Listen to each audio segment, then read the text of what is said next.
Welcome back to the channel guys. आज हम आ गए हैं कावासाकी में and the reason is the all new Kawasaki Ninja 500। ये जो मोटरसाइकिल है ना, कावासाकी ने रीलॉन्च करी है with a brand new colour scheme. अब पहले ये जो मोटरसाइकिल है ये ब्लैक कलर में आती थी और काफी लोगों की डिमांड थी कि भाई कावासाकी जो है ग्रीन में अच्छी लगती है, तो कावासाकी ने 2026 में इस मोटरसाइकिल को ग्रीन अटायर दे दिया है।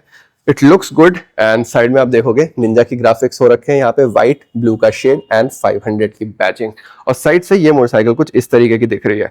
और फ्रंट से इस बाइक को अगर आप देखोगे ना, ये मोटरसाइकिल 6R को रिजेंबल करती है, काफी ज्यादा शार्प लगती है। और इस कैटेगरी के अंदर ना ये मोटरसाइकिल अगर आप मतलब रोड पे ऐसे चल रही है ना, तो इसकी काफी बल्की प्रेजेंस भी है। वो चीज मैं आपको दिखाता हूँ। यहाँ से देखो, जब आप इससे और बैठोगे ना, तो ये कितना ज्यादा ब्रॉड है और यहाँ से फेयरिंग कितनी ज्यादा मतलब आपको ब्रॉड लगेगी। देख के लग रहा है कि हाँ यार ये एक बिग बल्की बाइक आ रही है।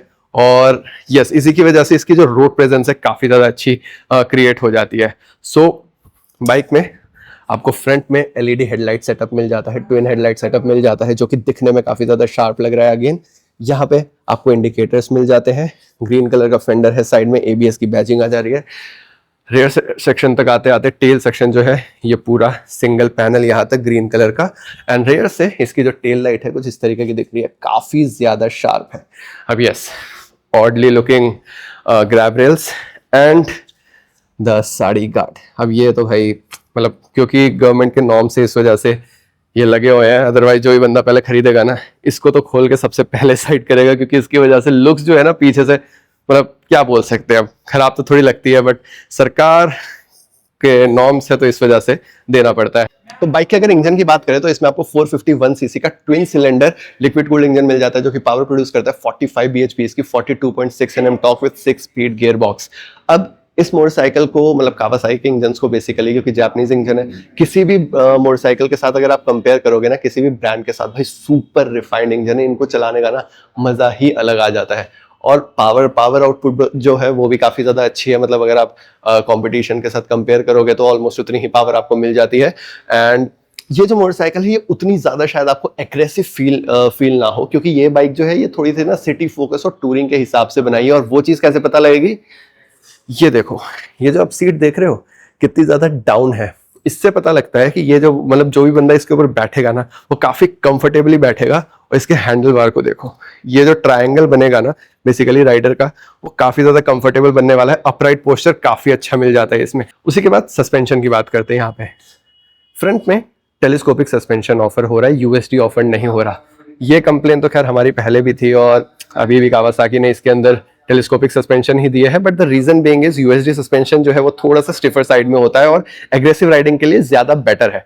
अब क्योंकि ये मोटरसाइकिल थोड़ी टूरिंग फोकस है, जो टेलीस्कोपिक सस्पेंशन है वो थोड़े से सॉफ्टवेयर सेटअप के साथ आते हैं, तो आपका टूरिंग के लिए बढ़िया हो जाता है सेटअप। उसी के साथ रेयर में आपको मोनोशॉक मिल जाता है। अब मोनोशॉक के साथ आप देख सकते हो कि प्रीलोड एडजस्टेबिलिटी जो है वो आपको ऊपर से यहाँ पे दिखाई दे रही होगी।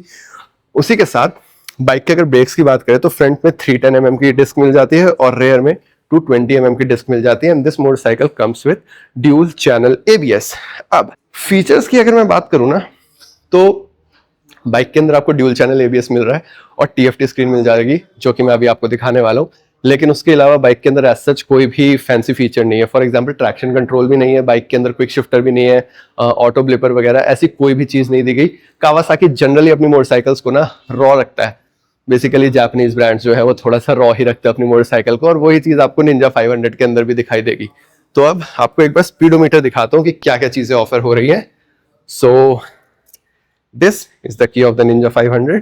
यहां से हम इसको ऑन करेंगे and this is the digital speedometer, जो कि दिखने में एक कॉम्पैक्ट सा काफी अच्छा लग रहा है, काफी क्लीन लग रहा है। मतलब कुछ ऐसा क्लटर्ड नहीं है, सारी इन्फॉर्मेशन विजिबल है काफी अच्छे तरीके से। यहाँ पे गियर शिफ्ट इंडिकेटर आ जाता है, एबीएस है, यहाँ पे आपकी इंजन लाइट आ रही है, यहाँ पे टाइम, यहाँ पे ऐप कनेक्टिविटी। अब ब्लूटूथ कनेक्टिविटी आपको मिल जाती है, तो यहाँ पे आपका ये ब्लिंक हो रहा है। यहाँ फ्यूल गेज है और यहाँ पे ट्रिप है। अब यहाँ पे ये दो बटन है जहां से हम इसको नेविगेट कर सकते हैं। सो फॉर एग्जांपल ये ऊपर वाले बटन को अगर हम दबाएंगे तो यहाँ पे ट्रिप ए का ट्रिप बी, एंड यहाँ पे किलोमीटर पर लीटर, एवरेज, आपकी range and odometer, trip A, trip B, yes, ये सारी इंफॉर्मेशन इस तरफ है। एंड नीचे वाला बटन दबाएंगे तो यहाँ पे इंजन टेम्परेचर और टाइम, बस दैट्स इट। यही इंफॉर्मेशन इसके अंदर दी गई है एंड दिखने में सुंदर लग रहा है। अब ये कुछ डैश इस तरीके से दिखेगा आपको क्लिप ऑन हैंडल बार्स के साथ, और यहाँ पे लेफ्ट हैंड साइड पे आपको स्विच मिल रहे हैं, हैजार्ड स्विच मिल जाता है, हाई बीम लो बीम का बटन है, यहाँ पे इंडिकेटर का स्विच आ जाता है, यहाँ पे हॉर्न बटन है और यहाँ पे इग्निशन स्विच है। फैंसी देखो कुछ भी नहीं लग रहा आपको, कुछ ऐसा मतलब बहुत अट्रैक्टिव सा नहीं लगेगा आपको, बहुत बेसिक सा सेटअप देखने को मिलेगा, लेकिन बटन्स की जो क्वालिटी है ये अच्छी है। बटन का क्लिक अगर आप सुनोगे, ये क्लिक अच्छा है, आपको मतलब फील होगा, बढ़िया फील होगा अगर आप बटन्स को वैसे देखोगे, लेकिन कुछ अगर आप अट्रैक्टिव देखोगे ना तो वैसा कुछ नहीं आपको नजर आएगा। फ्यूल टैंक की अगर बात करें तो 14 लीटर्स का आपको फ्यूल टैंक मिल जाता है, और ये जो मोटरसाइकिल है ये आपको ऑलमोस्ट एवरेज देगी 20 से 25 के एमपीएल की।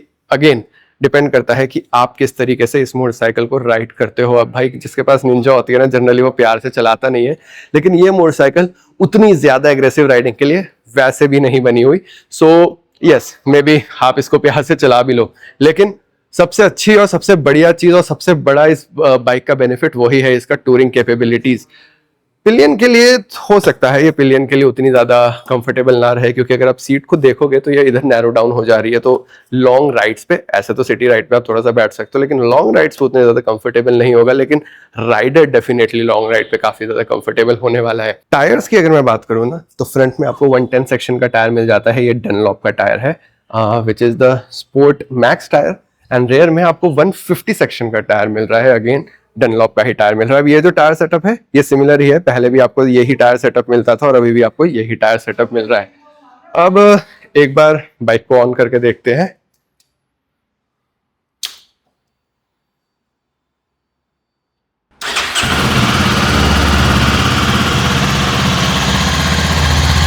अब क्योंकि ये ट्विन सिलेंडर है तो ऑब्वियसली इसकी साउंड जो है आपको पता ही है मजेदार होने वाली है। एक चीज का जो मेरे को बुरा लगता है ना, जब तक कोल्ड स्टार्ट हो जाती है तब तक दूसरी चीज डिस्कस करते हैं यार। एलईडी मतलब एलईडी इंडिकेटर्स तो दे देते हैं, and just look at this, कितना ज्यादा वाइब्रेट हो रहा है फिलहाल ऑन होने पे। ऑल्दो फ्लेक्सिबल है तो ऐसी कोई दिक्कत नहीं है, बट यार ये इंडिकेटर तो एलईडी दे देते हैं भाई। ये रेयर में भी यही चीज है और फ्रंट का जो है ना ये भी यही चीज है। ये काफ़ी ऑड लगा मेरे को, क्योंकि आपने हेडलाइट को अपग्रेड कर दिया है, टेल लाइट को अपग्रेड कर दिया है, एटलीस्ट इंडिकेटर भी अपग्रेड कर दोगे तो थोड़ा सा भैया मज़ा आ जाएगा। तो बाइक फ़िलहाल तो कोल्ड स्टार्ट पे ही है, एंड यहाँ से हम देखेंगे कि बाइक का टेम्परेचर कितना है। 44 डिग्री पे आ गया है बाइक का टेम्परेचर, एंड धीरे धीरे करके जो है आरपीएम देखो डाउन हो रही है। पहले 2000 पे थी और 1500 पे आ गई है, एंड आई थिंक अब थोड़ी सी वार्म हो गई है बाइक।